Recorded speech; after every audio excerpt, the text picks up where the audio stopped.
Senhores, estamos quase começando, o Andrew Blaze deve estar já se conectando, mas eu acho que a gente poderia, Felipe, se você quiser dar as boas-vindas e fazer a introdução, por favor, fique à vontade. E só mais uma vez, nós teremos interpretação para o inglês e inglês-português. Para quem quiser essa facilidade, existe aqui o interpretação embaixo da barra, é só optar pela língua. Nós usaremos o português como língua principal, de tal forma que vai ser traduzida pela nossa tradutora simultânea. Todas essa nossa apresentação hoje ficará depois disponível dentro dos nossos canais de YouTube e mídias sociais também. Felipe, por favor. Obrigado, Carlos. Eu acho que é um momento extremamente importante. Eu queria dar as boas-vindas a todas e a todos que estão aqui presentes, falar da ética dos algoritmos e seu impacto no marco de consenso. É algo And the impact it has on the consensus framework. Pauta que o Instituto Ética à Saúde traz como algo que deve ser enfrentado. Primeiramente, claro, quero agradecer aos facilitadores, o André Blaze, o Christian Maza, a Cristine, amiga de sempre, que está aí presente, a Angélica, Maurício também, sempre presentes. E, por último, mais ou menos importante, o meu amigo também, Carlos Eduardo Gouveia, está capitaneando esse tema aí. E falar assim sobre o tema, sobre a ética dos algoritmos, é algo que precisa de fato ser enfrentado, algo que é urgente, né? A inteligência artificial, o alcance dos algoritmos, ele avança a passos largos. É uma realidade hoje em nível global, né? E nós devemos identificar, nós precisamos buscar os balizamentos, os limites éticos, criando diretrizes eficientes, por meio da autorregulação, que é algo que o Instituto Ética à Saúde trata há tanto tempo, né? Um exemplo claro é a discussão de hoje da autorregulação, um marco de consenso, trazer para eles também a regulação, a ANS, aqui presente, na pessoa da Angélica, na pessoa do Maurício, ter o olhar da regulação para a ética nos algoritmos, como isso vem sendo difundido, como deve ser aplicado, bem como o olhar do judiciário, que a doutora Cristine Santini vai abarcar também essa discussão. E eu gostaria de falar que esse evento é de suma importância. Ele é um marco inicial em um movimento do Brasil, em especial no setor da saúde, onde nós precisamos direcionar esses trabalhos. E aqui no Ética, em parceria com a ANS, nós nos colocamos à disposição para liderar esse movimento, essa importante ação, porque existe uma linha muito, muito tênue entre a ética, entre aquilo que deve ser observado, aquilo que deve ser tratado, ou, em simples palavras, o que se pode e o que não pode. Então, essa discussão ela é enriquecedora, ela é necessária para trazer diretrizes, para trazer balizamentos, como eu falei, seja pela autorregulação, seja pela regulação, pela legislação e a interpretação do Poder Judiciário, repetindo para vocês, no que a ética deve prevalecer nesse uso dos algoritmos. E aí, para iniciar, dando aberto aqui essa mesa redonda virtual, eu passo a palavra para o nosso diretor de Relações Institucionais, que está capitaneando esse trabalho muito bem aí em nível global, inclusive Carlos Eduardo Gouveia. Obrigado, Carlos. Agora é com você. Felipe, eu que lhe agradeço, muito obrigado. Para o Instituto Ética à Saúde é um grande prazer, uma grande honra contar aqui com tantas pessoas importantes num tema que é mais do que atual. É um tema que nos aflige, até porque para nós, para nossa geração, ainda é algo desconhecido, estamos aprendendo. Os nossos filhos hoje já nos dão aula, mas o fato é que a gente está aprendendo. E como lidar com esse tema tão importante no momento que a gente busca a transparência das relações, busca uma sustentabilidade para o próprio sistema de saúde, e por isso que é fundamental a gente discutir dentro de um contexto mais amplo, que é o do próprio marco de consenso que nós estabelecemos há algum tempo atrás. E por conta disso, nós contaremos aí com vários pontos de vista. Em primeiro lugar, Andrew Blaze, que é o grande capitão dessa e líder nessa discussão mundo afora, tanto apoiando o próprio governo americano e vários outros governos dentro da APEC e outros acordos mundiais, para estabelecimento de regras mínimas mundo afora para a troca de forma justa, ética, em termos de comércio, relações, regulação, que são os vários marcos de consenso. Teremos o ponto de vista da ANS, Saúde Suplementar, a Angélica e o Maurício, que têm apoiado muito essa discussão, dentro de um contexto não apenas da saúde suplementar, mas com um dedo também em termos de política de saúde pública, que eles acabam colaborando muito com isso, vão trazer também uma boa contribuição, e a Cristine Santini, que nos ajuda muito com uma visão da justiça. Pela sua experiência como juíza, desembargadora, atualmente mediadora também, e consultora nessa área. Ela é desembargadora aposentada, mas está longe de se aposentar de fato. Energia que não falta para a Cristine, e isso é muito bom para a gente. E ela vai trazer também uma visão do lado da justiça.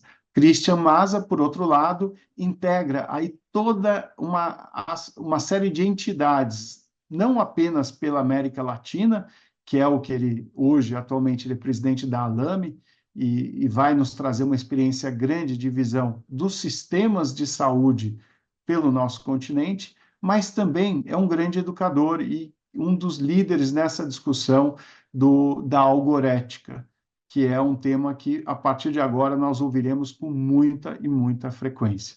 Então, para começar aqui o nosso bate-papo de uma forma muito informal, porém extremamente interativa e de cooperação, eu convido Andrew Blaze, que é o CEO da Ethicist, e que tem, de fato, uma cooperação global em vários fóruns diferentes, tanto com agências de governo, vários governos diferentes, como entidades privadas também, e ele nos apoia, inclusive, na coalizão interamericana de ética nos negócios, do qual o Instituto Ética Saúde e várias das entidades aqui presentes fazem parte. Andrew, the floor is yours. Thanks very much Andrew, for fique à your vontade. Muito obrigado pelo seu tempo e sua atenção. Boa tarde, pessoal. Obrigado, Carlos, por essa apresentação. É um prazer estar me conectando novamente com tantas pessoas que já são parceiros antigos e novos amigos. Eu peço desculpas porque eu vou falar inglês hoje. Então, eu queria que o meu português estivesse melhor, mas eu sei que vocês vão me perdoar por falar inglês hoje. Mas para o Carlos ou para qualquer pessoa aqui do grupo que queira ter algum outro esclarecimento, por favor, falem comigo depois. Eu estou à disposição para responder qualquer dúvida. Mas, Carlos, como você mencionou, nós estamos, tanto você e o Felipe mencionaram que existe sim um momento muito importante na ética na saúde e criando um ecossistema de colaboração de fato que, no final das contas, seja criado para não só atender a necessidade do paciente, mas atender a necessidade do paciente num momento tão dinâmico da humanidade.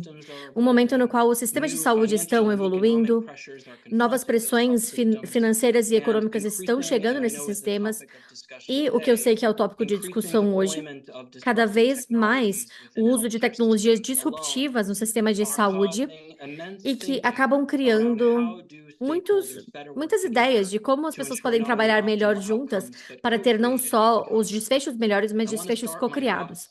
Eu quero começar o meu ponto hoje é não só agradecendo você, Carlos, mas agradecer o Instituto como um todo, o Instituto Ética e Saúde e as instituições do Brasil. E a liderança de vocês é incrível e é respeitada por pessoas do mundo todo, incluindo todas as pessoas da nossa organização aqui hoje. Eu lembro com muito carinho, no alto da pandemia da Covid-19, quando as coisas pareciam estar melhorando, né? Nós começamos a falar, acho que foi em 2021, nós nos juntamos para o Fórum Virtual da Ética na Saúde das Américas, tendo 19 horas de líderes sêniores, ministros e presidentes de grandes organizações da saúde falando sobre esse tema de ética na saúde. Eu acredito que foram mais de 1.000 representantes de países das Américas como um todo. E foi durante essa reunião, em 2021, que o Brasil, eu acredito, tendo parte da reunião virtualmente, acho que da OPAS, vocês lançaram o Marco de Consenso Brasileiro. E o Brasil se tornou, e eu acho que isso é muito importante, o Brasil se tornou o primeiro país do mundo de lançar um marco de consenso fora da economia da APEC. E a APEC, para quem não sabe, é uma organização intergovernamental com 21 economias específicas, que tem algumas da América Latina e algumas na região da Ásia-Pacífico. Mas o Brasil, graças ao Instituto Ética e Saúde, teve a força de dizer: essa inovação, esse marco de consenso faz sentido para todos os lados. E até hoje, muitos países ou adotaram ou estão no processo de adoção dos seus próprios marcos de consenso. E o Brasil teve um papel muito importante nesse processo. Então, o que eu gostaria de fazer hoje, com o tempo que nós temos aqui, é falar um pouco sobre o que são os marcos de consenso e por que eles são importantes, principalmente para aqueles que estão aqui hoje, que podem ser um pouco novos para essa inovação, ou estão representando a organização de vocês e querem ter uma reciclada de por que o marco é tão importante e o que ele pode fazer. E eu espero que a gente possa passar alguns minutinhos no final, pensando para onde nós vamos agora, que eu acho que vai ser interessante em relação às conversas que vocês vão ter no dia de hoje, pensando em como o marco de consenso brasileiro vai ir adiante também. Eu vou falar um pouco da inovação como um todo, aonde isso está indo no mundo. Então, eu vou começar com o que são os marcos de consenso. Nós já temos o Instituto de Ética e Saúde no Brasil, nós já temos formas de colaboração. E o marco de consenso é uma forma de ação coletiva. E para aqueles que são novos a esse mundo de trabalhar com muitos stakeholders, é basicamente uma parceria, uma plataforma na qual vários agentes se juntam com o objetivo final de construir confiança naquele ecossistema. Isso pode parecer óbvio para os sistemas de saúde, mas a verdade é que nós temos muitos silos. Os sistemas de saúde, no geral, querem ter um desfecho final, que é o bem-estar dos pacientes e dos funcionários da área da saúde. Mas essa jornada requer muitas entidades dentro de um sistema de saúde. Os marcos de consenso foram criados, e de certa forma até o Instituto Ética e Saúde, sendo a casa perfeita, de certa forma, para esse tipo de inovação, onde agentes de todos os lados podem se juntar com a ideia principal de que eles podem aumentar as oportunidades ou levantar desafios de forma que necessariamente precisa dessa quebra de silos para trazer a colaboração na área da saúde. Então, os marcos de consenso surgiram como conceito em 2014. E esse conceito não era de um país específico na época. Esse conceito era a nível internacional, quando órgãos internacionais da indústria se juntaram com a Aliança Internacional de Pacientes, a Organização Médica Mundial, o Conselho Internacional de Enfermeiros e também a Federação Internacional de Farmacêuticos. Essas organizações se juntaram na época com a visão de que muitos estavam desenvolvendo guias éticos ou trabalhando com os órgãos éticos locais em relação a pontos de ética.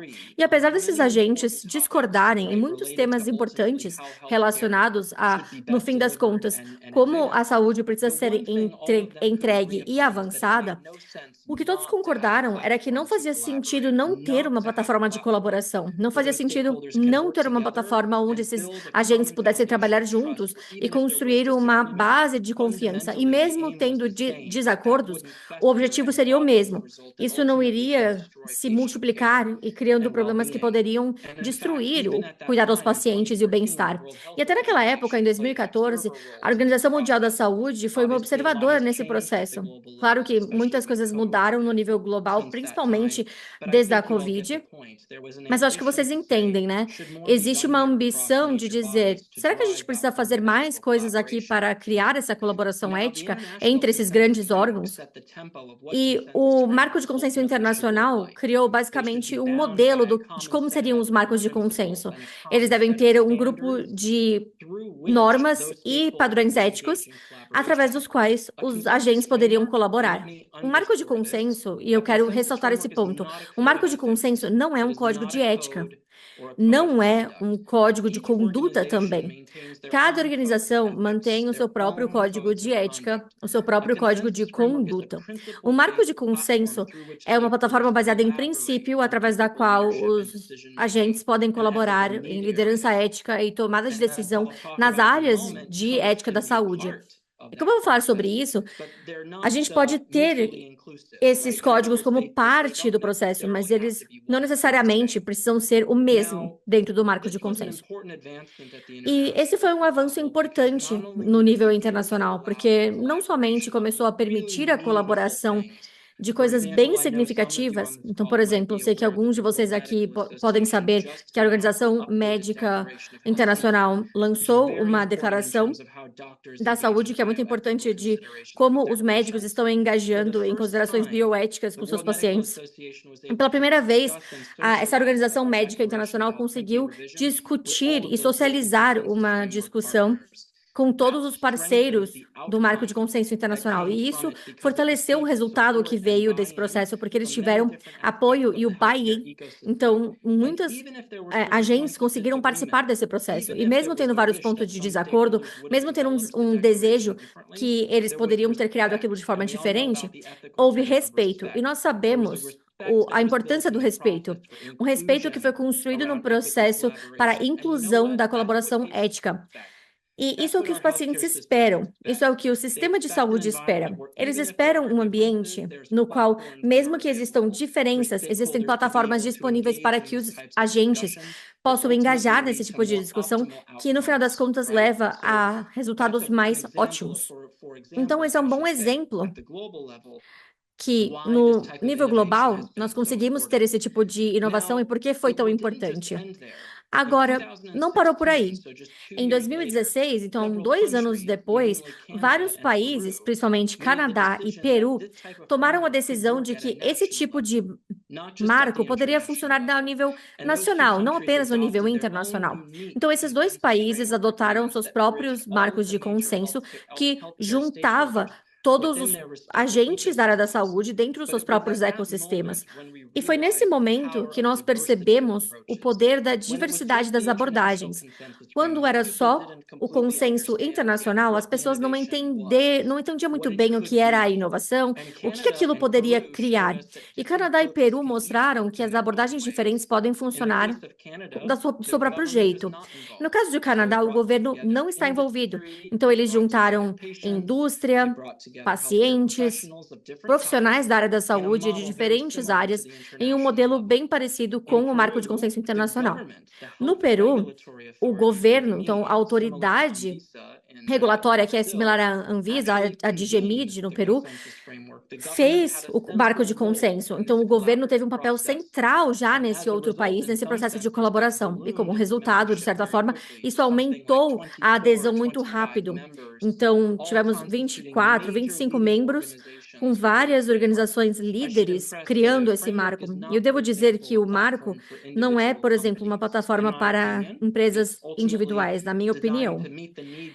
Ele é criado para estar de acordo com a necessidade de cada país. Então, eu acho que é realmente diferente. Mas muitas vezes eles são criados para grandes associações de indústria, grandes indústrias, grandes as sociedades ou associações de médicos, funcionários da área da saúde e pacientes, e representam grandes comunidades de agentes para que eles possam refletir da melhor forma a diversidade que existe na colaboração ética que foi criada. Então, eu deveria dizer que o Canadá e Peru começaram uma importante tendência, que nos próximos anos, muitos outros países começaram a criar seus marcos de consenso. Então, países como Japão, Austrália, China, Chile, vários dentro da região da APEC, porque foi a primeira propagação desse marco de consenso. E hoje, incluindo o Brasil, nós temos 52 países que adotaram marcos de consenso.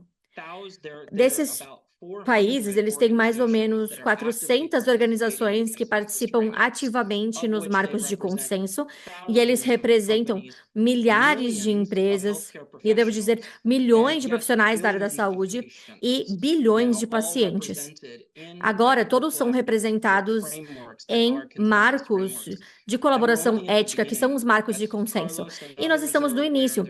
Como o Carlos e os outros sabem, existe muito interesse atualmente de outros países ao redor do mundo que não necessariamente tiveram um lugar na mesa para criar os seus próprios marcos de consenso, digamos assim. Então, de fato, é uma inovação que na sua base é simples, mas ela é muito inovadora, porque ela está quebrando silos que trazem pessoas e criam colaboração de ecossistemas e também conseguindo trazer coisas para a mesa que levem à colaboração ética. Não é nenhum segredo que alguns países estão tendo dificuldade, principalmente durante a pandemia da Covid-19, para manterem essa colaboração. Não é que é um trabalho fácil, mas o marco dá uma plataforma através da qual os agentes conseguem ter oportunidade de trazer ideias e avançar essas ideias. Mas tiveram casos de muito sucesso.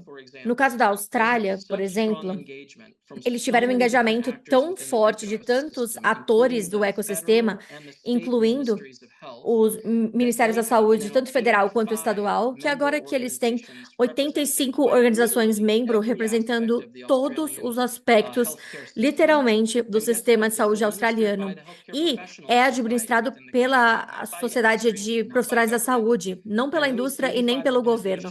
E essas 85 organizações formadas têm um comitê de 12, e o marco de consenso se tornou a própria organização permanente, chamada a Aliança da Saúde Ética da Austrália.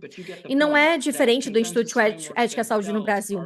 Mas vocês podem entender que esses marcos de consenso são um mecanismo que podem criar esse tipo de instituição ou colaboração mais profunda ainda. No caso do Chile e outras economias, nós agora estamos começando a ver resultados mais avançados ainda dos marcos de consenso.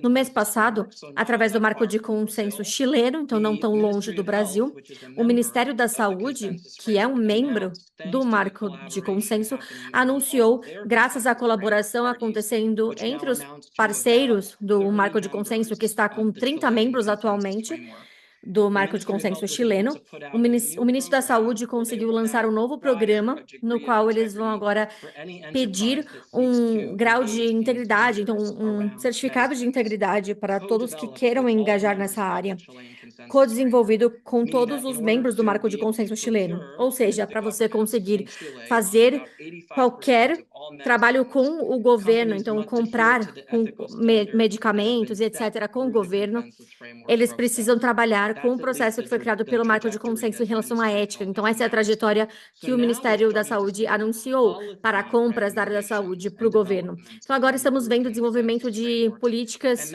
éticas sendo criadas. E isso originalmente não foi a motivação inicial. Era só realmente tirar as barreiras e os silos que existiam para que esses agentes pudessem começar a trabalhar em conjunto. E nós vimos outras coisas também.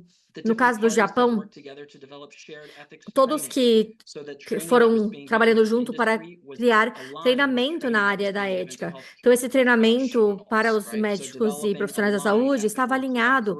Então, criaram um currículo alinhado para treinamento de ética e abordagem de treinamento. No caso dos Estados Unidos, que recentemente lançou o marco de consenso, eles quiseram focar em um ponto específico, que é avançar a equidade de saúde para os pacientes americanos. Como a gente pode olhar as questões de equidade, principalmente para membros da sociedade que são marginalizados e mais vulneráveis. Então, isso dá exemplos do que é possível através dessa plataforma e o que nós esperamos que vai continuar avançando, principalmente conforme os marcos de consenso vão sendo cada vez mais reconhecidos por instituições internacionais. E isso é importante para o Brasil saber também.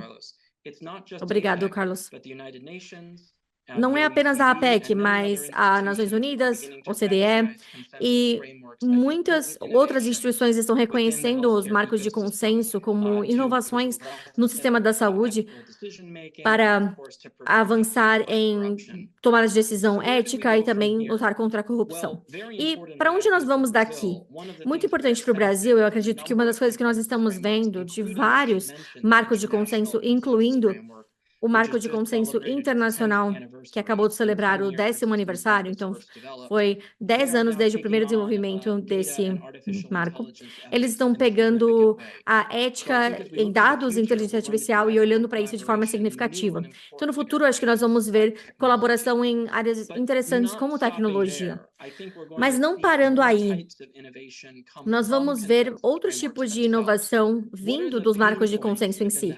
Quais são os pontos de dor no sistema da saúde que, se nós quebrarmos algumas das barreiras de confiança ou silos, nós poderíamos ter alinhamento para atingir objetivos? Onde nós poderíamos ter mais transparência? Onde nós poderíamos ter mais responsabilidade dentro desses sistemas? Que os marcos de consenso possam trazer novas abordagens iluminadoras. O Carlos, só vou terminar aqui dizendo que eu acho que a oportunidade é substancial. O mundo está entrando numa nova era. Com certeza estamos entrando numa nova era. E nessa nova era, as expectativas na parte de sociedade e a sociedade como um todo e a cidadania estão cada vez mais altas. Eu acho que para os sistemas da saúde conseguirem se sustentarem, esses tipos de inovações vão ser extremamente úteis. Então, Carlos, eu vou devolver a palavra para você. Caso alguém tenha alguma dúvida, algum comentário, por favor, podem perguntar. Obrigado pelo convite novamente. Incrível, Andrew. Muito obrigado pelo que você trouxe. Realmente foi muito importante, principalmente neste momento atual. E, por favor, fique conosco, porque nós vamos ter algumas apresentações e depois nós temos um momento de discussão, daqui a pouco. E agora eu apresento Christian Maza, que vai nos brindar aqui com uma apresentação extremamente interessante, já com uma visão especificamente da América Latina, graças à sua experiência à frente da Alame e também experiência internacional. Christian, muito obrigado por ter aceito esse nosso convite. Conte conosco, seremos parceiros aí em muitas jornadas, seguramente. Por favor, fique à vontade para começar e eu vou seguindo aqui com a sua apresentação. Perfeito. Bueno, eu vou falar portunhol, eu vou devagar, eu não falo português. Andrew, eu espero que você possa compreender para mim. Eu vou falar para Itália, português. Carlos Gouveia, um prazer para invitar-me para mim a esta jornada. Y tener unos excelentes expositores como Andrew Blasi, como Angélica Carvalho y como Christian Santini. Es un honor para mí poder hacer esta reunión. ¿Sí? Você compreende, ¿no? Meu portunhol. Ok. Eu vou falar da Associação Latino-Americana dos Sistemas de Saúde. A ALAME é uma organização internacional criada há mais de 44 anos que nuclea associações de entidades com esse fim de lucro de sistemas privados de saúde que assistem em conjunto mais de 250 pessoas de saúde em América. Esta organização começou com a Argentina e Brasil. Eu há 44 anos e depois foi incorporando outros países e tem que um processo de incorporação o Caribe Britânico e outras organizações. Qual é o eixo fundamental do ALAME? A ALAME tem interação público e privada. A saúde é uma sola. Saúde não é saúde privada por um lado, saúde pública por outro. ¿Sí? É uma sola saúde. Quando uno fala de saúde, fala de One Health. Saúde humana, saúde animal e saúde medioambiental. Fazendo, voy hablando de estos procesos para llegar a cosas importantes que tienen que ver con lo que es la jornada de hoy, que es algoritmo. ¿Sí?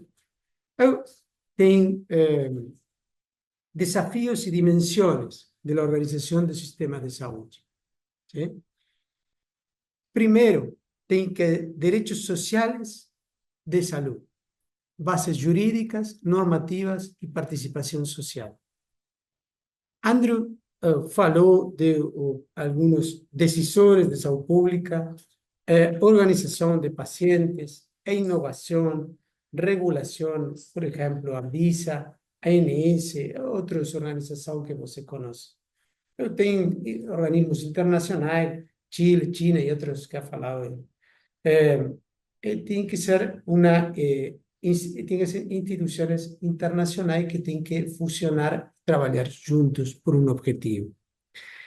Então, eu disse que a situação com relação à universidade, integralidade solidária e a igualdade, modelos são para cobertura populacional, de cobertura de serviços, e a brecha de equidade no serviço. Os financiamentos da saúde, fonte de financiamentos, gastos públicos, privados em saúde. Reformas da macrogestão e rol de mercado do Estado. Eu tenho que ter uma rectoria. A rectoria tem que ser de um sistema de setor público, sim? Tem que pensar em relação com ministros, organizações como, por exemplo, no Brasil, a ANS. Em outras partes do mundo, ou superintendências, ou outro tipo de organizações similares, sim? Dentro das esferas governamentais, eu tenho que fazer entre todas as instituições uma coordenação institucional e os modelos de gestão de serviços de redes, de regulação de serviços, seguros privados, financiação de prestadores e custos catastróficos. Eu vou falar de esto mais adelante, sim? Agora, lineamentos gerais. Quais são as perspectivas? Eu tive a graça de Deus estar em São Paulo, em uma reunião de hospitais. Graças, Angélica, por sua invitação. E hemos visto ou falado distintas pessoas, como Júnior, por exemplo, de Amil. Tem similar, uma filmina, tem similar coisas do Argentina, do Chile, do Uruguai, Paraguai, Equador, Peru. Vamos ver os sistemas similares, Dominicana, Colômbia, e os mesmos problemas, envejecimento de população, o alto custo de novas tecnologias e demais. As perspectivas são envejecimento, aceleração dos direitos, pessoas têm mais direitos e demandam por esses direitos, demandam de financiamento, é uma carga de enfermidade. Quais são soluções para ele? Priorizar temas relevantes da saúde, que tem que falar em estas reuniões. O Carlos é um impulsor de estes consensos que lleva para adelante, ¿sí? Brinca, ¿no? Brinca para adelante, salta. Es clave proteger la infraestructura sanitaria productiva dos setores de saúde. Conceder señales, ¿sí? Que tem para continuar invirtiendo en la actividad, ¿sí? Generar una estructura jurídica sólida y un modelo sustentable. E aqui fazer uma filmina que diz atualidade. Sector clave e essencial, a saúde privada é um setor clave e essencial. A saúde pública também, a saúde é importante para a cidadania em geral. Enfrenta demandas crescentes de serviços e extensão de direitos de todos os campos da saúde. Cristina Santini seguramente vai falar disso, sim? Porque as pessoas vão cada vez pedindo mais coberturas e tem algumas demandas judiciais que têm que cobrir organismos tanto os públicos como os privados. Os problemas que tem em todos os sistemas de saúde são infraestrutura sanitária operativa, tem um limite de financiamento. Nós dimos a sábana corta, não sei como dicen en portugués, pero la sábana tiene un límite, ¿sí? La cobertura tiene que tener un límite de financiamiento. No puede cubrir todo, ¿sí? Son Cobertor insostenibles. curto em português, Christian. ¿Cómo es? ¿Cómo es? O cobertor é curto. Cobertor corto. Obrigado, Carlos. Son insostenibles la concesión de más derechos sin financiamiento. Los beneficios subsisten al pago de nuevos valores, ¿sí? Cada vez los beneficiarios tienen que tener más valores, o sea, o el sistema tiene más valores, ¿no? Las nuevas tecnologías, sin capacidad para incrementar el financiamiento de sus nuevas y más costosas prestaciones, ¿sí? Agora, tem um conhecimento importante que eu quero que todos, um consenso generalizado, tenham presente. O modelo Bismarck Beveridge o modelo Bismarck tem mais anos que o modelo Beveridge. La introducción por Otto von Bismarck en el año siglo XIX de la financiación, contribución de empleados y empleadores. Es similar en muchas partes del mundo, ¿sí? O cobertura de trabajadores y familia a través de aportes y contribución. Proveedores privados regulados por el Estado, ¿sí? Y tiene que hacer aquí, para una cobertura universal, una integración público-privada, cobertura de un sistema privado y sistema público. Puse utilizar o sistema hospitales públicos o hospitales privados, como funciona en los Estados Unidos, similar a cómo funciona Medicare, Medicaid, ¿sí? Y el modelo Beveridge, que todos ya conocen, es diseñado en el siglo XX, ¿sí? El Reino Unido es un modelo de financiamiento y tiene un problema de lista de espera. El SUS, Sistema Único de Salud, tiene un problema también de longas listas de espera, ¿sí? Para distintas prestaciones. Cobertura universal para todos sus ciudadanos, proveedores públicos y entidades estatales. Tiene que ser así como debe funcionar, ¿sí? Por ejemplo, Reino Unido, bueno. Diferencias claves, la financiación entre uno y otro. Se puede mirar después esta presentación para uno tener que hacer más largo, ¿sí? Entonces, voy para más adelante, ¿sí? Resumen, ustedes ven las diferencias. La estructura, aquí quiero puntualizar.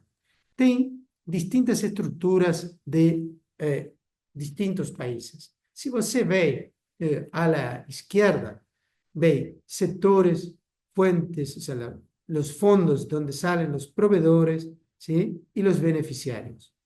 Y después veis si es público, es privado, ¿sí?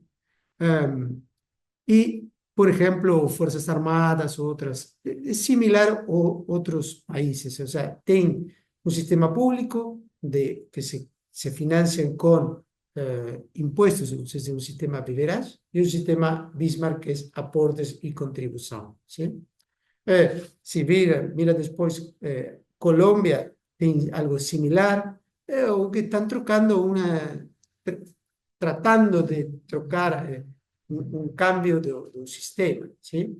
El sistema de Colombia es un ejemplo para el mundo, tiene la ley 100, pero tiene que poner atención dónde están los problemas. Los problemas de Colombia pueden estar en lugares muy recónditos, muy alejados, para cobertura de salud, que es muy difícil de llegar, de poder arribar con atención médica, ¿sí? Por eso quieren, no, cobertura universal no es. Sí, tem Colombia hoy una cobertura universal, aunque ahora el gobierno actual quiere trocar a otro modelo, ¿sí? Pero aquí pueden mirar cómo funciona hasta este momento, ¿sí? Después tiene un problema puntual Colombia, pero no es para este momento. Ecuador tiene lo mismo, después de Ecuador tiene Paraguay, pero siempre focalizan en público y privado, ¿sí? Y cómo tiene la distribución de fondos, de pagamentos y las fuentes, ¿sí? dónde viene? O Perú es similar, Uruguay es similar, con algunas salvedades de cada país que no quiero entrar en particular de cada país porque va a ser muy extenso. Venezuela, como está aí também, tem uma estrutura privada, agora um pouco mais pequena, ¿sí? Não é agora esta como está aqui, pero tem um setor público que funciona solamente para público, ¿sí?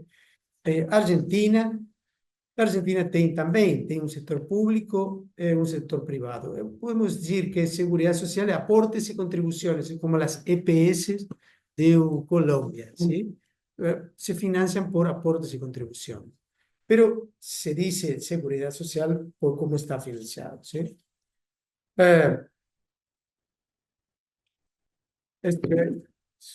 Perdón, establecimientos asistenciales. Esto es un sistema argentino que se lo doy como un modelo para evaluar, para ver. No es un modelo importante, no es el modelo a seguir. No hay un modelo único de salud y que uno puede decir, este modelo yo voy a aplicar, ¿sí? Brasil no tiene el mejor sistema de salud, y Argentina tampoco, Colombia tampoco, Panamá tampoco, Dominicana, Costa Rica y otros, no tienen. Reino Unido tampoco tem, ou melhor, tem problemas, todo o seu sistema de saúde, porque a tecnologia vai em avance, ¿sí? Eu quero fazer para vocês algo muito importante que a LAMI se ha ido interesando e incorporando a sistemas de poder difundir, ¿sí? Difundir las cosas más importantes. ¿Cuál es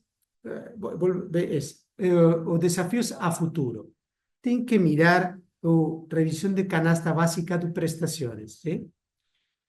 Tem que las prescripciones de alto médico, medicamentos de alto costo, dispositivos y procedimientos, tem agencias de tecnología, de evaluación de nuevas tecnologías y calidad, ¿sí? Esto tem que ver, tem mucha relación con la ética para aplicar las nuevas tecnologías.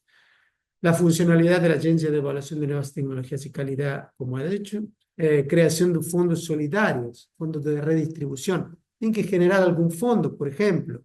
Tienen que pensar entre todos, hacer, como dice Carlos, un consenso que sean internacionales, son muy importantes.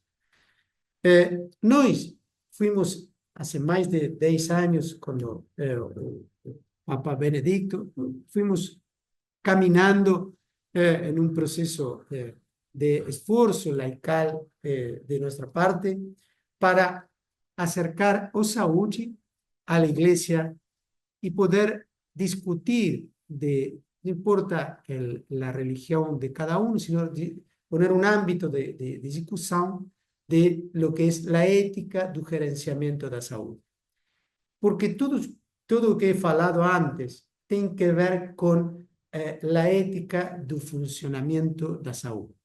Que vamos a dar com os procedimentos judiciais, que vamos a dar com procedimentos normales, que tem que dar.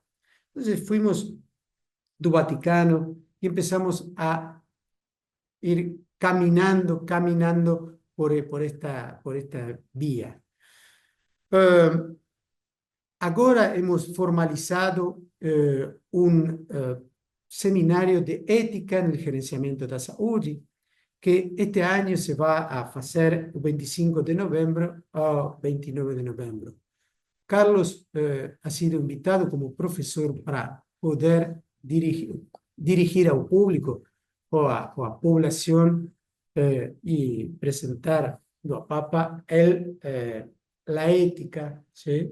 La salud y la asociación que él lidera, ¿sí?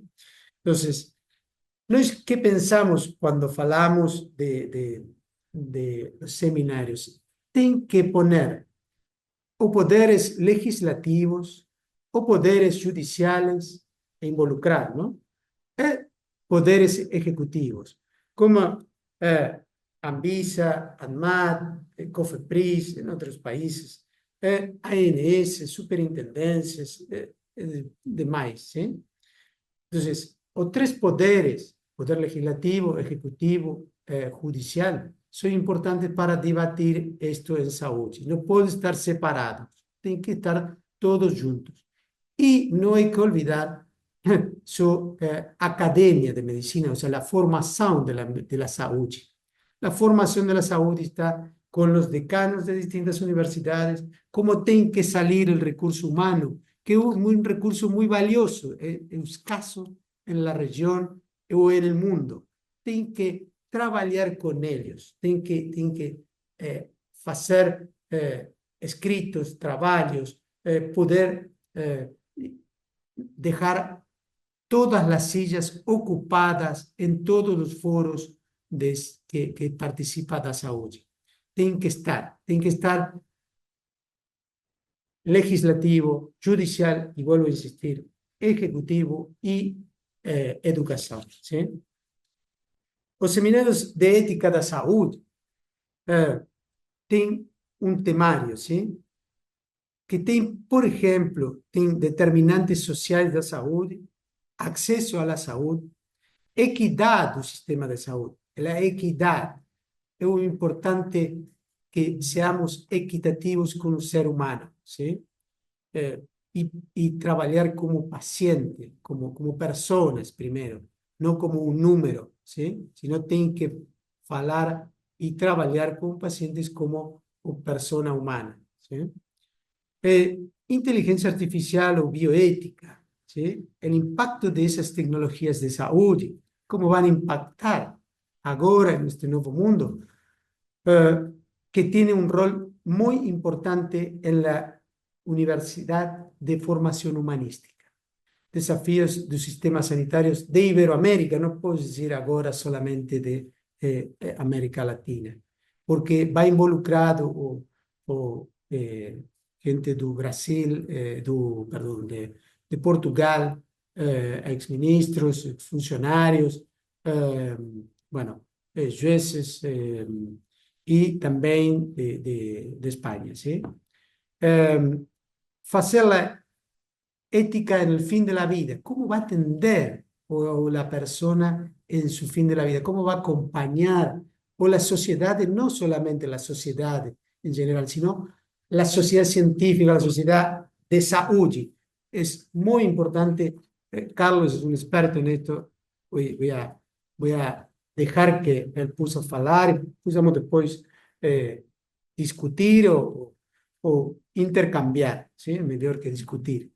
Excelente. 2 minutos mais, Christian, por favor. Perdón. Es investigación biomédica.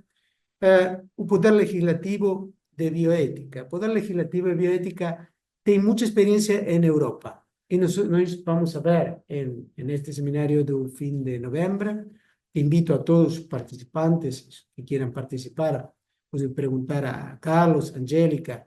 Angélica ha tenido la gracia de Dios de poder estar con el Papa del año anterior, 2023, y fue un recuerdo importantísimo escuchar un mensaje del Papa para nosotros. La responsabilidad bioética de la gestión pública y la judicialización del derecho de la salud. O importante, o discurso en la cumbre de G7, ¿sí? Del Papa, llamado a la regulación de ética de la inteligencia artificial, introducción del concepto de algorética, combinación de algoritmo y ética, la revolución de la inteligencia artificial que dice el Papa, impacto en medicina, educación, comunicación y política, la inteligencia dual, potencial transformador, pero también hay riesgos éticos y sociales. Ética en tecnología, importancia de mantener el control humano de las decisiones. Eso es muy, muy importante. Evitar creaciones de sistemas que perjudiquen la dignidad y los derechos de los humanos. Eso, para mí, es muy importante como mi misión laical que tengo que hacer para el mundo y para la ética. Y ahora tengo que incorporar sí o sí la algorética. Mirar o G7 o que fala o, o Papa para todo mundo. Assim que, muito obrigado. Espero não não haber cansado de ser un general todas las situaciones, ¿sí? Así que É, obrigado, Carlos. excelente, Christian. Nós que agradecemos o seu tempo, a sua especial dedicação a essa. É uma missão. Acho que, de fato, hoje aqui a gente está discutindo não se a inteligência artificial virá ou quando virá, na verdade, ela já é uma realidade e ela tem que ser vista, sim, da melhor forma para ajudar o próprio ser humano na sua existência aqui na Terra. Então, acho que a discussão é importante e é isso que a gente está se programando para fazer. E nesse sentido, eu já aproveito, agradecendo ao Christian mais uma vez, convido a Cristine Santini para fazer a sua apresentação, trazendo um pouco da visão da justiça e toda a sua experiência aí de vida nesse sentido. Cristine, fique à vontade. Se você quiser transmitir você mesmo, veja aí Eu pelo vou, seu vou lado. compartilhar a tela. Acho que eu consigo facilmente aqui. Todos. Perfeito, está ótimo. Tá ótimo. Eu vou focar a minha manifestação na discussão da ética dos algoritmos e os impactos no marco de consenso. Eu gostaria só de contar um pouco da minha história, só para saberem. Eu fui juíza no estado de São Paulo durante 34 anos, entrei como juíza substituta, depois juíza titular, e me aposentei como desembargadora do Tribunal de Justiça do estado de São Paulo. Durante todo esse tempo, eu sempre tive muito contato com a área da medicina, com a área da saúde, em especial em hematologia e hemoterapia. Isso se transformou quase numa missão de vida. Assim que eu saí da magistratura, me aposentei faz 3 anos agora, foi natural a minha inserção na área da saúde. Hoje eu sou, até como um disclosure, eu sou coordenadora de integridade e experiência do paciente da Prevent Senior, por força do termo de ajustamento de conduta que foi assinado com o Ministério Público do Estado de São Paulo depois da pandemia de Covid-19. Sou membro do Conselho Consultivo de Estratégia de Inovação da própria operadora e também sou membro do Instituto Ético e Saúde. Paralelamente, eu gosto muito de tecnologia e eu acabei me tornando membro do Silicon Valley Arbitration and Mediation Center, porque eu também atuo como árbitra. E no Silicon Valley, nós editamos, ano passado, diretivas de como utilizar inteligência artificial no âmbito da arbitragem. Então, a discussão sobre o impacto de inteligência artificial, ela não existe só na saúde, ela está, assim, em todos os ramos da sociedade. Eu digo que tecnologia é uma realidade que veio para ficar. É impossível dizer não vou usar a tecnologia. Muitas vezes nós até estamos usando tecnologia sem ao menos saber. E na área da saúde, o impacto é muito nevrálgico. Por quê? Hoje, por exemplo, já se usa inteligência artificial em vários pontos do sistema de saúde. Nós vamos falar desde o diagnóstico, tanto clínico como laboratorial, como por imagem. Por exemplo, a entrada de um paciente num pronto atendimento. Muitas vezes, depois da triagem com o grupo de enfermagem, o paciente já é colocado dentro de um sistema, uma ferramenta de inteligência artificial, que já faz uma previsão de diagnóstico, que já indica um tratamento. Então, quando esse paciente vai passar com o médico que vai atendê-lo, este médico já recebeu uma prévia da triagem analisada por uma ferramenta de inteligência artificial. Laboratorial, a mesma coisa. Imagem, então, é uma coisa impressionante. Eu cheguei a ver no INCOR análises de tomografias computadorizadas por inteligência artificial em que o índice era 90% de maior acurácia do que o índice alcançado por humanos. A máquina conseguia detectar tumores, por exemplo, que o olho humano não conseguiria detectar. Além do diagnóstico, existe auxílio no tratamento, tanto clínico, indicando qual o caminho a seguir, como cirúrgico, por planejamento da cirurgia, na realização de uma cirurgia robótica. Na jornada do paciente, inteligência artificial já em grandes instituições é utilizada para análise de saúde populacional, para pesquisa. Ela faz tanto o desenho da pesquisa como a avaliação dos resultados, com uma facilidade muito maior do que fazemos nós humanos, e também para a logística. Então, inteligência artificial na saúde é realidade. E eu até brinco, como eu vindo lá do campo do direito, eu digo que as evoluções no direito são sempre muito lentas. Nós, do direito, temos assim um apego a formalidades, a maneiras de se fazer coisas, então a evolução do sistema de justiça é lento. Na saúde, ao contrário, na medicina, essa evolução é geométrica em termos de velocidade. Novos tratamentos estão aparecendo todos os dias, novas tecnologias estão sendo incorporadas, e o que nós precisamos fazer com relação à inteligência artificial? Primeiro, as coisas verificar todos os benefícios que essa tecnologia traz, esses benefícios são inegáveis, mas, por outro lado, ter ideia e ter consciência dos riscos do uso dessa inteligência artificial. Primeiro lugar, inteligência artificial não é uma pessoa pensando. Ela é uma ferramenta que usa algoritmos, é estatística a análise que ela faz. O pensamento da máquina não é a mesma coisa que o pensamento de um humano. E o que pode acontecer, como existem benefícios muito grandes e às vezes uma acurácia muito grande, os profissionais da saúde podem se acomodar e deixar de usar o senso crítico. E se isso acontecer, há um risco enorme, porque há risco de black boxing, risco de alucinação. Por exemplo, uma ferramenta de inteligência artificial, na análise de um prontuário, ela pode achar que dentro daquela população, o índice de diabetes é um índice muito alto, tá? Naquela população específica que está sendo analisada. Então, para a máquina, estatisticamente, é melhor colocar que a pessoa tem diabetes do que não colocar. E isso é uma alucinação, porque ela não está analisando o prontuário do paciente. E isso pode acontecer e acontece. Qual é a sugestão?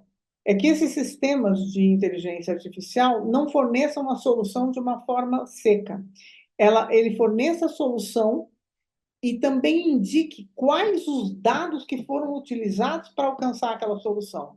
E sempre deixando perguntas, espaços abertos, para que o profissional coloque outros dados que ele considere importantes, decorrentes, por exemplo, da anamnese, do exame do paciente, do seu prontuário. Com isso, o desbloqueio da solução ficaria sempre condicionado a um input do ser humano. Isso é muito importante para evitar black boxing. Eu sempre trago em todas as minhas palestras sobre inteligência artificial essa figura. É uma figura muito antiga, de 2016, e mostra como é que funciona o machine learning e a verificação de como é que ocorreu o machine learning. Os cientistas estavam, na época, treinando uma máquina para identificar um lobo. Então, eles mostraram várias fotografias de lobo e depois mostraram várias fotografias de outros animais. E começaram a perguntar para a máquina, mostrar fotografias e perguntar para a máquina, isto é um lobo? E mostravam, por exemplo, um elefante e a máquina dizia, não, não é um lobo. Um pássaro, não, não é um lobo. Um cachorro beagle, e ela dizia, não, não é um lobo. Até a hora que mostraram um husky siberiano, cachorro husky siberiano, e a resposta da máquina foi, é um lobo. Para qualquer humano que receba essa resposta, vai imediatamente dizer, mas o husky siberiano é o cachorro que mais parece lobo. Ele tem feições de lobo, ele tem orelhas de lobo, ele parece um lobo. Só que perguntaram para a máquina, foram verificar como que a máquina tinha aprendido que era um lobo. E perguntar por que a máquina tinha identificado este cachorro como um lobo. E a resposta da máquina é a segunda fotografia. E para nós humanos olhar a segunda fotografia, nós vamos dizer, como assim? Nós temos neve, a boquinha do lobo, um pedacinho do pelo aqui do lado esquerdo e nada mais. Nós não temos o nariz do cachorro, nós não temos os olhos, as orelhas, não temos nada disso. Por quê? Porque quando colocaram as fotografias de lobo na máquina, colocaram lobos na neve. Então, neve, boca parecida e pelo é lobo.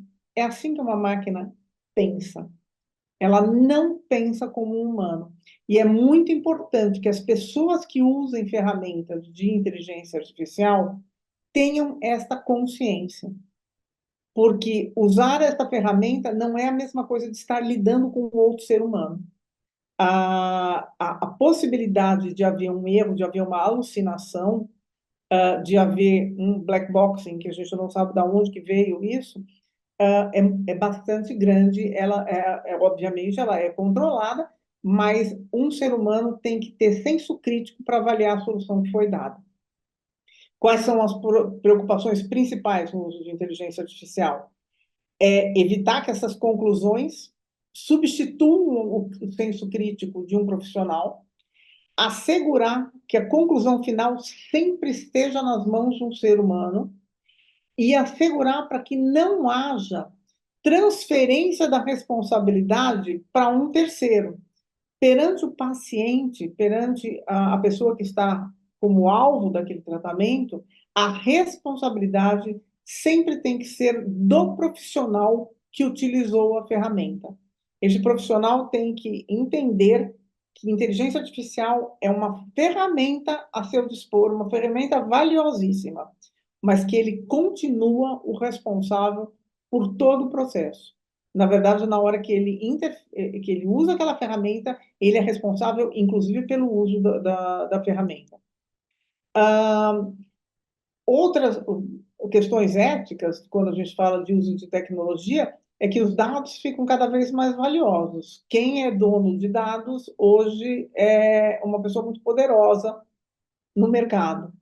E há uma disparidade preocupante entre as organizações que possuem recursos financeiros e que vão ter esses dados e aquelas que não têm acesso à tecnologia e, mais ainda, com relação aos pacientes pessoas físicas, que esses não têm a menor condição de ter o mesmo know-how, o mesmo acesso a esses dados que as grandes corporações. Então, são princípios éticos que são inafastáveis, inclusive o Rome Call for AI Ethics deixa isso bastante claro, que são os princípios da transparência. Transparência é fundamental. Quando se usa uma ferramenta de inteligência artificial, é preciso que todos saibam que aquela ferramenta está sendo utilizada, para que possa haver um crivo. Inclusão, para que se use dados de todas as populações, porque, às vezes, em especial na saúde, as especificidades de cada população são muito importantes para você fechar um diagnóstico. Responsabilidade de quem usa a ferramenta, isso é a famosa accountability, precisa ter. Imparcialidade, confiabilidade dos dados, os dados têm que ser muito confiáveis, e segurança e privacidade do paciente. Isso são coisas que sempre têm que ser asseguradas. Com relação ao marco de consenso, né, por que eu entendo que algorêtica e marco de consenso são duas coisas que terão que andar de mãos dadas? O uso de ferramentas de inteligência artificial tem que ser feito para o bem da humanidade. E, portanto, o uso dele tem que ser ético. É necessário haver uma educação continuada dos profissionais que utilizam essas ferramentas. E quando eu falo em educação continuada, é não só educação continuada do ponto de vista técnico, é educação continuada do ponto de vista ético. Esses profissionais têm que estar preparados do ponto de vista ético para utilizar a ferramenta, para que entendam quais são os riscos dessa ferramenta e não se acomodem e deixem a solução ser transferida para uma máquina. Existe uma necessidade de conscientização das organizações de que tem que haver um equilíbrio entre os três pilares que sustentam essa organização. Toda organização tem um pilar econômico, não é ruim buscar lucro é uma coisa que faz progredir uma sociedade, mas sempre também há um pilar ambiental e aqui, principalmente no caso, um pilar social. A organização deve atuar dentro da sua atividade precípua com responsabilidade social, com o que a gente chama de governança corporativa, mas voltada à sociedade, a governança corporativa cidadã. Isso é muito importante. E, portanto, tem que haver essa educação continuada de todos os players que que estão utilizando essa ferramenta. E o marco de consenso, o que ele faz? Ele reforça a responsabilidade social no exercício da atividade e clarifica parâmetros para o setor. Do ponto de vista da justiça, quando existe um marco de consenso em que as próprias partes fixaram princípios éticos gerais para o uso de uma determinada ferramenta, quando um processo chega na justiça, este marco de consenso normalmente é utilizado como fundamento, como baliza para a interpretação que vai ser dada às normas e a interpretação do que vai ser dada para qual era o procedimento correto naquela específica situação. Isso é muito importante. Então, eu acho que a saúde, por isso que eu gosto tanto de trabalhar na área hoje, eu acho que a área da saúde está sempre à frente dos outros setores, porque existe uma preocupação muito grande com a pessoa principal do sistema. Quem é a pessoa principal do sistema? É o paciente. Não são os outros players. O paciente é o foco do sistema de saúde. O sistema de saúde existe por causa do paciente. Então, a saúde está sempre um passo à frente dos outros setores e discutindo as matérias, e discutindo a matéria de uma forma aprofundada e que eu vejo assim com muito bons olhos. Então, um marco de consenso na saúde para uso de inteligência artificial vai fixar os parâmetros das interpretações que vão ser dadas pelas cortes, basicamente. Porque esses princípios vão ser levados em consideração. O setor entende que deve ser dessa maneira e, obviamente, o setor é extremamente responsável, players públicos e privados, isso é super importante, é muito importante juntar todas as partes interessadas. Por isso, eu acho muito assim, fundamental não só ter instituições públicas e instituições privadas, mas ter representantes de associações de pacientes, porque eles também são diretamente interessados no uso daquela tecnologia e podem dar, às vezes, alguns insights, algumas ideias que as outras pessoas não pensaram e que podem ser utilizadas para a fixação dessas normas programáticas para o setor. Então, a meu ver, é tremendamente salutar incluir a algorética no marco de consenso. Tá? Eu agradeço, digo que a judicialização da saúde hoje é tremendamente preocupante. Os gráficos todos apontam uma subida, é uma coisa impressionante. Nós temos no Brasil um processo para cada 2,4 habitantes, isso é uma coisa que não existe em nenhum lugar do mundo, sorte dos outros lugares do mundo, é por isso que aqui no Brasil é tão difícil. Então, é importante essa autorregulação do setor, inclusive para, com o tempo, haver uma desjudicialização. Excelente. Cristine, muito obrigado. Acho que foi excelente a sua apresentação. Conseguiu nos brindar aí com uma visão bem completa e acho que pavimentou a entrada da Angélica agora com a apresentação da ANS. Eu acho que você facilitou o trabalho dela.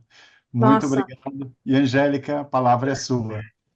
Bom, boa tarde a todos. É com muita satisfação realmente que a gente está aqui nesse dia tratando um tema que é tão importante para um pacto global da saúde no mundo, né? Que a gente está falando aí de uma coisa que já acontece, é uma realidade, né? Mas que precisamos olhar com muita atenção, né? E olhar com responsabilidade, né?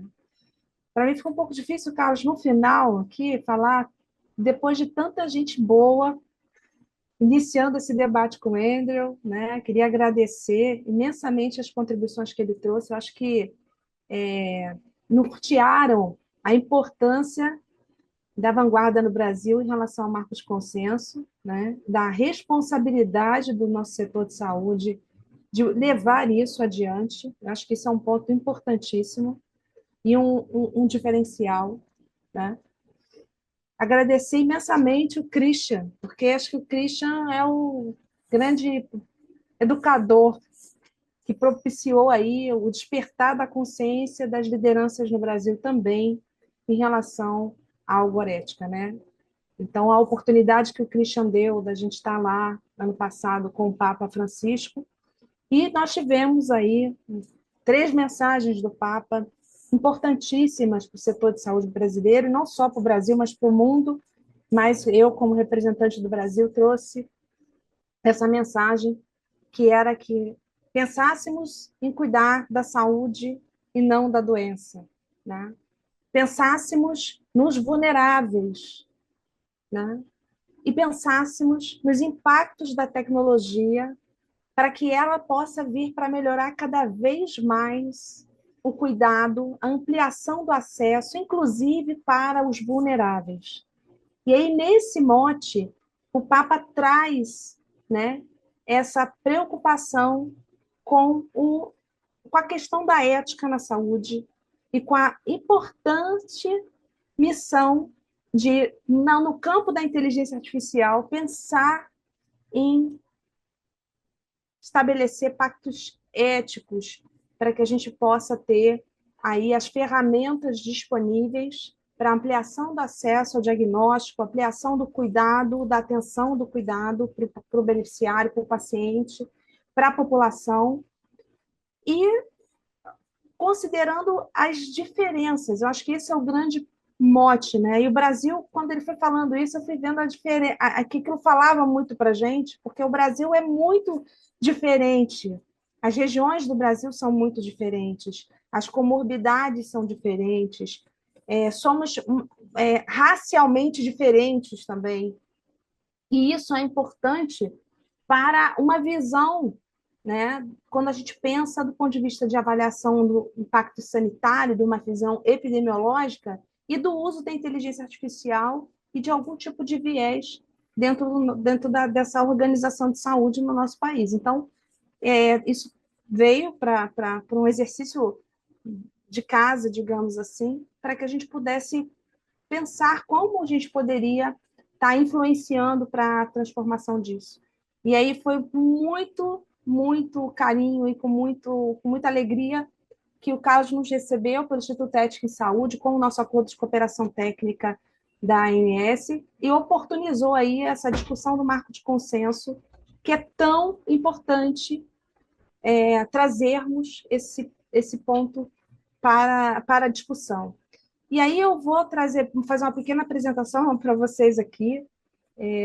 Eu procurei, de alguma forma, trazer o maior número de informações possíveis, porque eu sei que é um tema que requer que a gente tenha um letramento, um maior conhecimento e um maior nivelamento de todas as pessoas.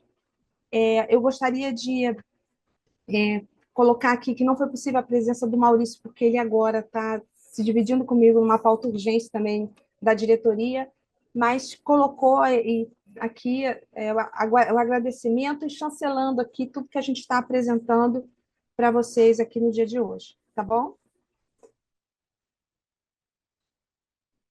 A gente tem aí como algoética esse tema, né, que é princípios éticos e normas responsáveis na criação e implementação de algoritmos, né? E ela vem como uma importante ferramenta, né, a inteligência artificial, e toda essa ferramenta precisa vir de forma justa, transparente, né? E eu acho que esses são pontos que, de alguma maneira, a gente vai solidificando com o marco de consenso, quando o setor vem e assina um pacto de consenso para o uso responsável dessa ferramenta. E deixa eu só colocar aqui. Eu queria trazer aqui a reflexão do Paulo Bernanke, que traz muito essa questão que, como as inteligências artificiais baseiam suas decisões nos dados, e como esses dados não são uma cópia perfeita da realidade, é impensável a priori que a máquina dotada de inteligência artificial possa fazer uma escolha livre de erros. Então, é muito importante que todo o processo de trabalho da máquina seja um processo auditável, seja rastreável, seja claro, né? Para que a gente possa estar acompanhando adequadamente o uso dessas ferramentas. Então, o princípio-chave que a gente tem aqui da importância da algoética é a transparência, é a justiça e a responsabilidade, né? Que todos nós temos. A clareza sobre como os algoritmos tomam essas decisões, e, nesse caso, a Santini trouxe para a gente aqui casos importantíssimos, né? E a discussão do lobo, né, nos faz refletir exatamente isso, né? E quantos lobos a gente precisa evitar, né? Discussões de lobo a gente precisa evitar no setor de saúde. A justiça mesmo, com a prevenção de vieses que possam afetar grupos minoritários, e nós temos, né, diferentes constituições raciais, e precisamos ter esse cuidado, né, do viés das análises, e o pacto da responsabilidade, com a identificação e correção de falhas no sistema, né? A gente sabe que ela é crescente, a inteligência artificial, para o tratamento das informações de saúde, e uma importante ferramenta para a gestão de dados na saúde e de gestão de cuidado assistencial também, né? E a gente, Cristine trouxe para a gente aqui uma série de exemplos, né, de como isso é bem-vindo para o setor e para o mundo como um todo, né? Mas a gente precisa também pensar, né, na proteção dessas informações e, principalmente, na discussão de pactos mínimos, digamos assim, de proteção do uso dessas informações em benefício de uma tomada de decisão pelo profissional de saúde com responsabilidade, né? E aí, enquanto a inteligência artificial, sem sombra de dúvidas, possui tremendo potencial para melhorar cuidados ao paciente e resultados de saúde, o Mark fala que me preocupa de que implantações de tecnologia não testadas poderia levar à ruptura da confiança em nossos profissionais médicos e instituições. Então, precisa ficar muito claro para o profissional que utiliza a inteligência artificial qual é o nível de acurácia dessa ferramenta que está na mão dele para o uso diário da tomada de decisão dele, né? A tomada de decisão aí, no caso dos desafios éticos, é complexa em contextos médicos, porque muitos atores diferentes têm que agir com conhecimento, muitas vezes, muito incerto das possíveis consequências e efeitos colaterais. Então, em contextos médicos, a omissão de ação é frequentemente associada a consequências severas para a pessoa em questão, né? E não só a omissão, mas também um diagnóstico equivocado, um atacar equivocado de algum tipo de tratamento. Há princípios e regras morais e legais claramente negociados dentro da estrutura da medicina que exigem um alto nível de evidência com base para a tomada de decisão. Então, essa questão de você ter, né, as evidências bem colocadas no momento da avaliação da ferramenta é algo importante, principalmente dentro do que a gente diz, né, de cobertura assistencial, em que hoje uma evidência ela tem uma estrutura de governança de árvore decisória que vai, né, de uma evidência mais simples até mais complexa, que é uma análise multicritério, né? Então, isso precisa estar embasado, né? Tem que estar bem embasado do ponto de vista técnico essa ferramenta. Quem está no controle quando um sistema automatizado toma decisões clinicamente relevantes? A Santini trouxe aqui, importantíssimo, quem toma a decisão é o profissional, né? Então, precisa ficar claro as responsabilidades, né? E o processo de prestação de contas, né? Precisa ficar claro essa responsabilidade por erros, por danos. E, obviamente, não só a responsabilidade, mas a necessidade de mudança, de melhoria, de correção, porque isso acontece, processos eles precisam ser aprimorados, desenvolvidos e aprimorados. Então, uma vez identificado algum risco, alguma coisa indevida, precisa ser corrigido, isso precisa estar bem amarrado do ponto de vista técnico, dentro do uso da inteligência artificial e da regra que regulamenta a inteligência, no sentido de ter, de alguma maneira, mecanismos de controle e de sempre monitoramento e acompanhamento dessas ferramentas, certificação de qualificação, de qualidade, são processos importantes dentro desse universo, né? A gente traz aqui dados da judicialização no Brasil, como diz aí, uma enormidade, só vai aumentando o número de judicialização, o que diz que a assimetria informacional ela é algo muito importante no nosso país. E a assimetria começa na relação médico-paciente mesmo, na ponta, no uso lá, na prestação de serviço na ponta, né? Então, é muito importante o consentimento informado, né, do beneficiário, que está passando por um diagnóstico, um tratamento, que ele esteja ciente do uso da tecnologia e de suas implicações, né? E como que a gente pode fazer um controle, né, desse uso da inteligência artificial? Como ela falou, como a Santini trouxe para nós aqui, né? Através do controle humano significativo, que é ter o homem acompanhando esse processo, né? Entendendo o porquê da resposta, por que houve aquela resposta, qual é o resultado daquela resposta, para ver se faz sentido do ponto de vista da inteligência humana e não da inteligência do robô, porque o robô não é nem a inteligência artificial, ela não é inteligente, ela é só apenas uma resposta, né? Como a Santini colocou, estatística a respeito de um determinado padrão. Embora a inteligência artificial ofereça inúmeras oportunidades, também traz desafios e riscos com o uso do antiético de dados de saúde, preconceitos embutidos em algoritmos e questões de segurança do paciente, cibersegurança e impacto ambiental. Isso está no relatório da OMS. Quem está falando isso é a OMS no mundo, alertando. Então, como é importante a autorregulação, como é importante as instituições que são responsáveis realmente e que têm essa preocupação com a sustentabilidade, com a entrega de um resultado de saúde de qualidade para os seus pacientes, que perceba isso e que venha conosco nessa carona aí, assinando e participando desse marco de consenso. Como eu coloquei, a preocupação da sociedade está aí nas mídias também, né? Enfim, todos nós precisamos estar antenados nisso, né?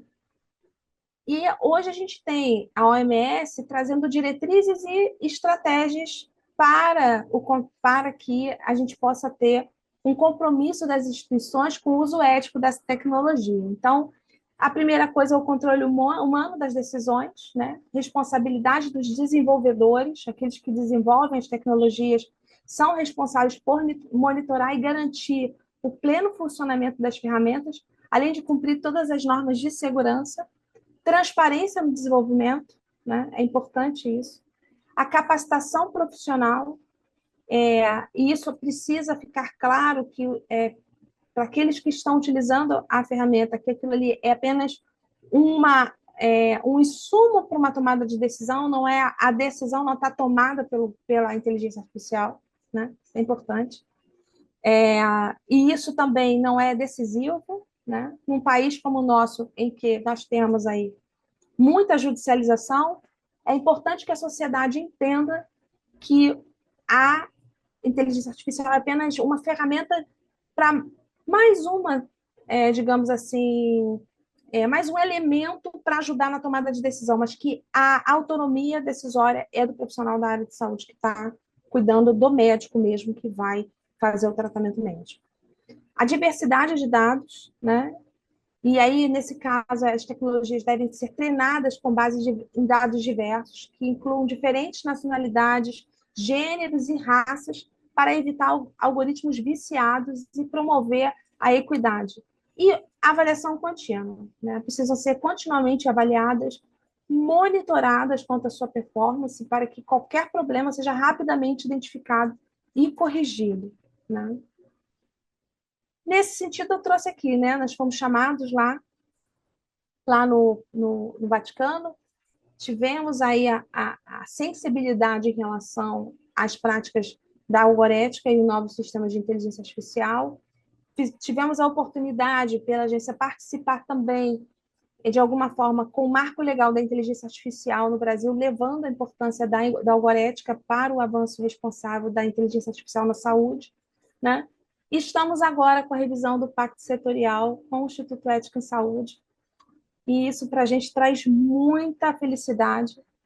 Acreditamos que esse marco de consenso, né, ela é uma colaboração importante, né, para a transparência e integridade entre os diferentes atores envolvidos no sistema de saúde, com foco no bem-estar do paciente. Esse projeto ele vai dialogar com essa confiança e respeito entre as organizações atuantes no setor para promover a concorrência ética com os preços justos e a otimização de recursos existentes, né? E a agência apoia, né, essa autorregulação, vê com muitos bons olhos e deseja que todos, né, de alguma forma, possam estar aderentes e participando conosco nessa toada aí, em prol de um uso responsável das tecnologias e em benefício de ampliar o acesso, promover uma saúde de qualidade, né, e garantir que a gente possa ter cada vez mais um sistema de saúde brasileiro fortalecido, né? Essa é a nossa missão que a gente acorda todos os dias. Obrigada aí. E agora, para finalizar, né, é isso aqui. Algo que a tecnologia nunca será, que é o ser humano. Espero que o toque humano nunca seja substituído.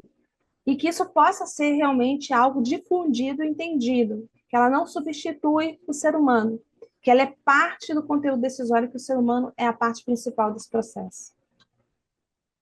Excelente. Eu deixei as fontes aqui de referência para vocês, desse material todo, tá bom? E fico à disposição. Muito obrigada. Excelente, Angélica. Agradeço bastante. Acho que foi uma sequência na verdade, foram várias apresentações em sequência de uma forma brilhante e que a gente conseguiu ter como um primeiro grande evento para o tema. Eu acho que ele foi muito bem sucedido, né? Se você puder interromper sua apresentação. Deixa eu fazer agora aqui. Isso, por favor. Que aí eu já vou rapidamente passar para mim e a gente já encerra. Eu acho que a gente deve depois até a todos, na verdade, nós passaremos os convites até para os eventos que faremos em breve. Na semana de 6, 7 e 8, nos dias 6, 7 e 8, teremos vários eventos no Rio de Janeiro e seria muito bom contarmos com vocês também ali presentes. Ali vai ser o Rio Health Forum e o FIS Week, em que teremos a oportunidade de abordar vários desses tópicos de maneira mais aprofundada. De qualquer jeito, para a gente do Instituto Ética Saúde, que surgiu surgiu em 2015, com objetivos muito claros de promover o diálogo, a transparência, trabalhando através da autorregulação do setor de saúde para ter cada vez mais ética e integridade, levando valores fundamentais para a população. O Instituto, como organização, ele é uma entidade da sociedade civil, com um modelo de governança muito interessante, e aí com a Assembleia Geral, com seus associados efetivos, um conselho de ética com pessoas de notório saber, todos eles do terceiro setor, ou que tenham, na verdade, não tenham nenhum tipo de conflito de interesse no setor de saúde. O conselho consultivo, que é a pérola até do Instituto, eu diria, porque ali a gente consegue ter uma reprodução do que é o mercado de saúde. São entidades que representam a indústria, os pacientes, sociedades médicas, hospitais, prestadores de serviço em geral, ou seja, toda a cadeia de valor aqui representada, o que nos permite até fazer uma série de discussões que em outros ambientes seria impossível. Os associados representam empresas, sociedades, empresas que atuam de maneira efetiva no setor de saúde, comercialmente ou prestando serviços, hospitais, laboratórios, importadoras, fabricantes, dentre outros. E aqui, como a Angélica muito bem falou, para a gente é fundamental poder contar com os órgãos de controle ou com órgãos do governo para podermos aí sim levar de uma forma efetiva várias dessas ações. O Instituto Ética Saúde não tem poder de polícia, ele não terá, mas ele pode sim ajudar o setor privado a se atualizar, a evoluir através de vários mecanismos, seja educação, seja campanhas efetivas, seja através do canal de denúncia em que todos podem e devem participar, uma vez que chamados com direito de defesa e trazendo aí sim uma função de educação e de evolução para o setor, e uma série de eventos que temos conseguido fazer, eu diria, com brilhantismo, graças a essa equipe interna do próprio Ética, mas principalmente todos os seus associados, de maneira voluntária, acabam se oferecendo, participando, ajudando em vários momentos. Essa questão da sensibilização e educação para a gente é fundamental, e a atuação, embora seja focada no mercado brasileiro, ela tem uma interação internacional muito grande, seja através da Coalizão Interamericana de Ética nos Negócios, de Convergência Regulatória, ou mesmo com as entidades co-irmãs que têm nos apoiado em vários eventos da área de saúde, dispositivos médicos e vários outros, da própria OPAS, para citar alguns. Ou até eventos como, por exemplo, da APEC, que é do Acordo de Cooperação Ásia-Pacífico, que o Andrew mencionou, em que nós pudemos ali nos espelharmos para trazer essa ideia do marco de consenso aqui para o nosso país, e que, de fato, foi lançado dentro da sede da OPAS, lá em Brasília, com quase 1.000 pessoas no evento híbrido. Então, contamos com ministros da saúde, o chefe o secretário executivo do Ministério da Fazenda aqui do Brasil e ministros do Chile e de vários outros países também, discutindo um tema que, de fato, é fundamental. No nosso caso, nós fizemos ao contrário, em vez de ser governo convidando as entidades do setor privado para aderirem, nós fizemos o contrário. As próprias entidades, através do Ética Saúde, foram aderindo aqui aos poucos, durante um certo período, e aí fomos buscar o apoio do governo, dos órgãos de controle, e isso de uma forma contínua. E é importante vocês verem aqui que entidades do setor de saúde, como a Associação Médica Brasileira, a APM, a CBDL, CN Saúde, que é a Confederação Nacional de Saúde, a Federação Brasileira dos Hospitais, e tantas outras que, de alguma forma, têm uma atuação relevante, trazendo valor para a promoção do acesso dos pacientes a novas tecnologias e procedimentos, produtos e assim por diante. Aqui eu não vou entrar no mérito, nos detalhes, mas eu quero só de uma forma muito rápida mostrar que o documento nada mais é, como muito bem o Andrew comentou, uma régua mínima em que todos os diferentes atores aceitam, reconhecem como elementos importantes e que têm que ser trabalhados de uma forma positiva, interagindo entre si para o bem-estar do paciente, trazendo fortalecimento da saúde, usando as boas práticas regulatórias, a questão da convergência regulatória, o uso tanto público e privado de normas internacionais e o respeito, obviamente, ao Estado de Direito para a promoção de códigos, sejam para o fortalecimento do sistema brasileiro de saúde e, obviamente, usando os códigos de ética e conduta que cada entidade tem dentro da sua particularidade, mas isso aqui é a regra mínima que todos concordam em aderir. E aí nós trabalhamos com conceitos como transparência, integridade, o incentivo a um diálogo, confiança e respeito às organizações do setor, a promoção da concorrência ética, a questão da integridade e confiança nas organizações e promoção da confiança do público para que isso assuma e se torne cada vez um compromisso mais compartilhado com todos e formalizando, inclusive, as relações comerciais para promoção das transparências necessárias nas diversas interações. O que a Angélica comenta e, na verdade, faz um trabalho muito forte na ANS nesse sentido e, obviamente, sensibilizando, educando, promovendo a harmonização e implementação, valorizando as condutas e organizações e profissionais éticos, dentre tantos outros aspectos que a gente aqui trabalhou durante um bom tempo e que praticamente 44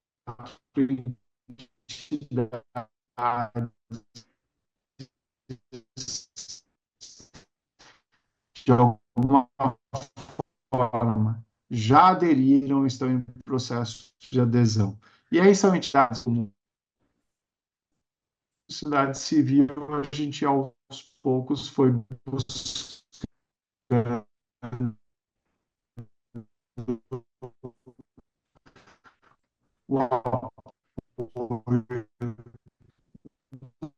Carlos, O você Ministério da está Saúde, o com DNI, problema da conexão aí. e vários órgãos de controle que aqui, inclusive, o INSS tem já nos apoiando. Então, conseguem ver, não? Vocês estão conseguindo ver ou não? Sim? Sim, Sim. sim, sim. Tá.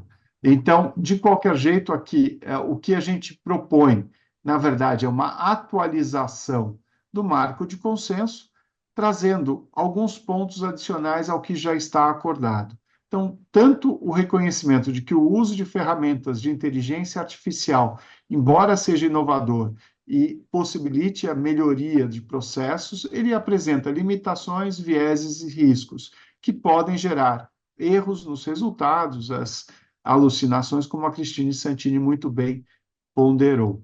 E traríamos um item adicional, que seria a promoção de programas de educação e treinamento, bem como mecanismos de boas práticas para que, quando dos usos dessas ferramentas de inteligência artificial, ocorra de fato a garantia da confidencialidade dos atos, do uso diligente dessas ferramentas, do cumprimento do dever de revelação do uso às partes interessadas e do princípio da não delegação do processo decisório, até para que a gente possa ter a responsabilização dos profissionais e organizações que fizerem uso dessas ferramentas. Nada mais é isso do que o que a gente acabou de discutir e que eu agora abro até para uma discussão nos minutos que nós temos aqui adiante, e para que todos possam, de fato, contribuir ou trazerem as suas opiniões. E aí, começando por Christian, Angélica, Christine, Andrew, e na sequência abrindo para os colegas aqui presentes.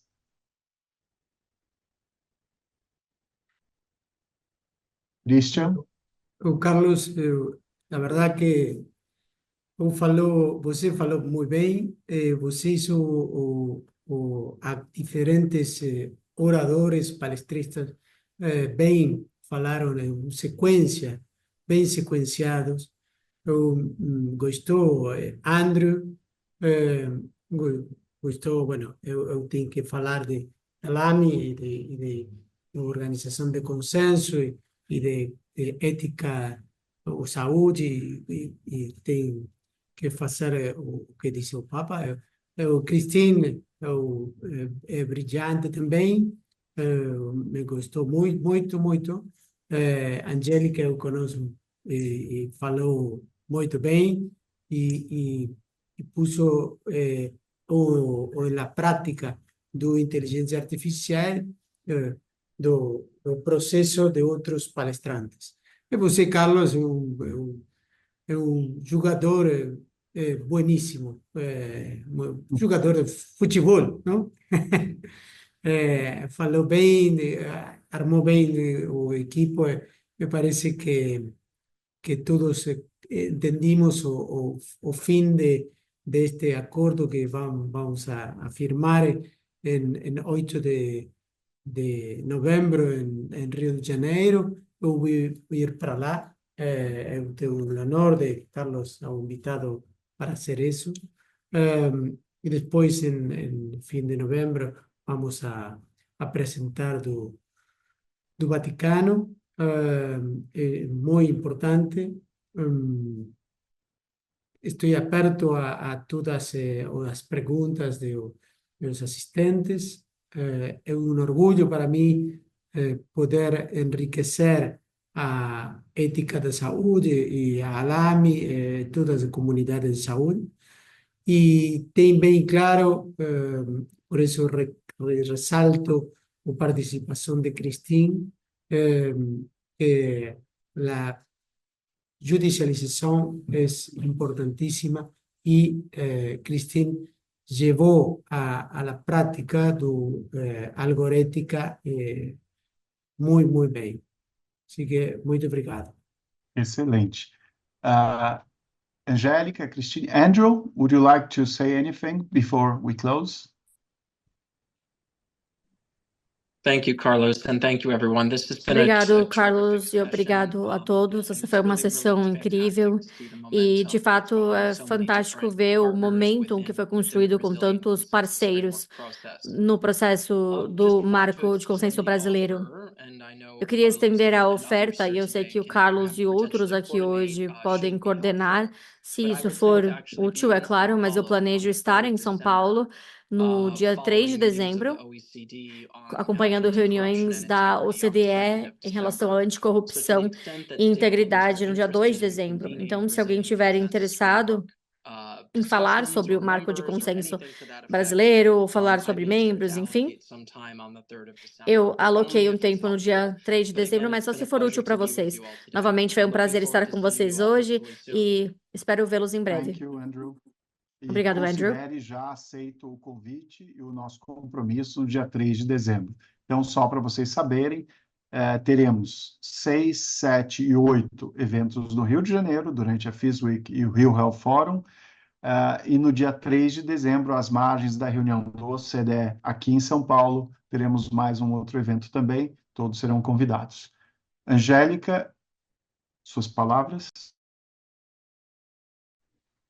Bom, brilhante. Eu acho que o evento trouxe para a gente muitas oportunidades, né, de conhecimento, de engajamento também, né, e de buscar aí, buscar esse consenso, né, de alguma forma, levar para todos um alinhamento, um entendimento da importância, né, de se estabelecer realmente um pacto e de responsabilidade com o uso da ferramenta da inteligência artificial e uma responsabilidade ética. Acho que esse é o ponto que, para todos nós, é um convite, né, para todos vocês. A agência apoia esse marco de consenso, né, deseja a todos os participantes do Instituto Ética em Saúde que possam abraçar essa causa, que possam vir conosco nessa toada, porque é importante para que a gente possa construir um setor fortalecido, robusto, um setor com entregas de qualidade, com entregas responsáveis.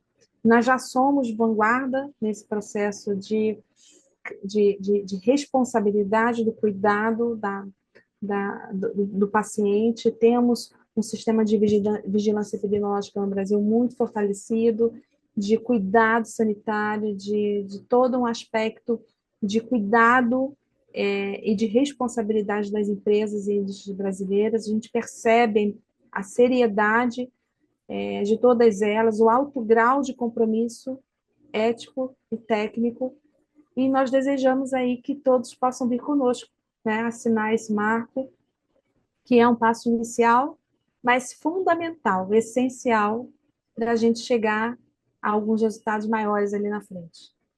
Obrigada, Carlos, e também estou à disposição aí para o que vocês precisarem, tirar dúvida, enfim, papel nosso aqui pela Diretoria de Desenvolvimento Setorial é estar presente, firmes, atentos e ajudando a todos nessa construção.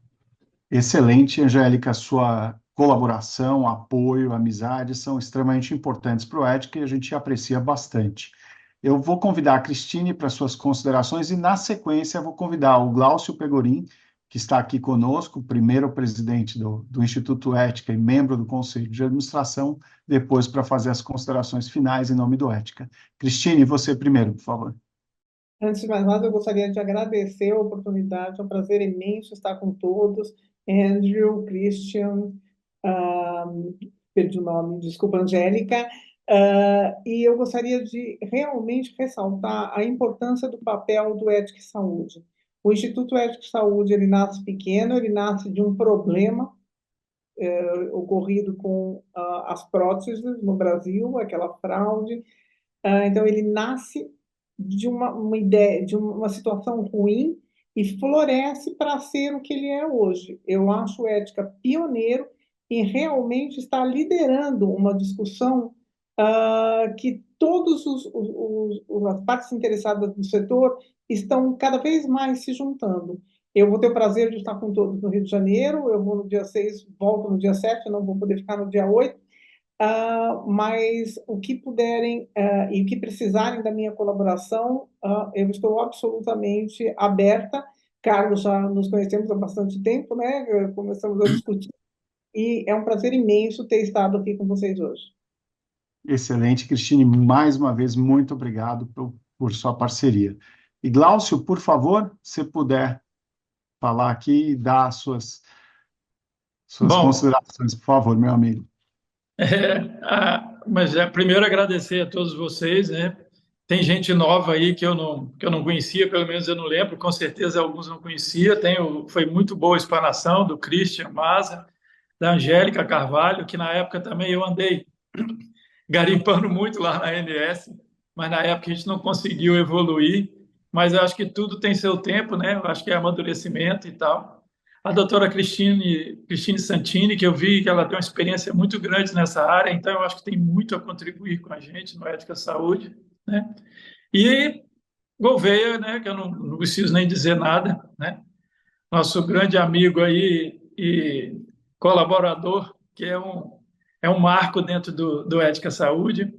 Tem Felipe também, que entrou aí agora há um tempo atrás, mas deu uma dinâmica nova também para o Ética Saúde. Então, assim, eu fico muito feliz.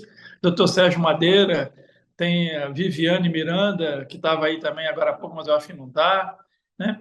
Então, fico muito feliz de ver que vocês continuaram esse trabalho muito, muito legal, né? E está cada vez mais arregimentando mais gente para esse trabalho. Então, para mim, eu fico muito feliz aí. Obrigado pelo convite aí também para participar, né?